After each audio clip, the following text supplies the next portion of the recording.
Good morning, everybody. Last night, on my orders, America's armed forces began strikes against ISIL targets in Syria.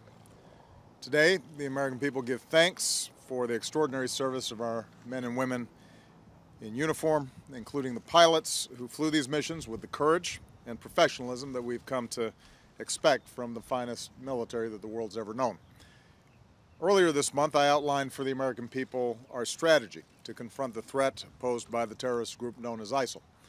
I made clear that as part of this campaign, the United States would take action against targets in both Iraq and Syria, so that these terrorists can't find safe haven anywhere. I also made clear that America would act as part of a broad coalition, and that's exactly what we've done. We were joined in this action by our friends and partners: Saudi Arabia, the United Arab Emirates, Jordan, Bahrain, and Qatar. America is proud to stand shoulder to shoulder with these nations on behalf of our common security. The strength of this coalition makes it clear to the world that this is not America's fight alone.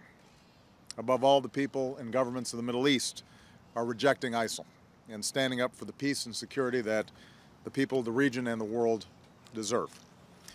Meanwhile, we will move forward with our plan, supported by bipartisan majorities in Congress, to ramp up our effort to train and equip the Syrian opposition, who are the best counterweight to ISIL and the Assad regime.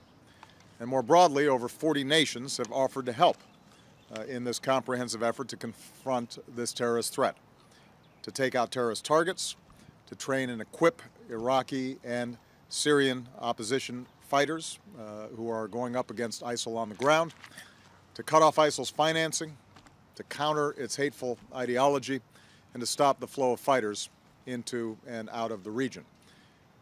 Last night, we also took strikes to disrupt plotting against the United States and our allies by seasoned al-Qaeda operatives in Syria who are known as the Khorasan Group. And once again, it must be clear to anyone who would plot against America and try to do Americans harm that we will not tolerate safe havens for terrorists who threaten our people.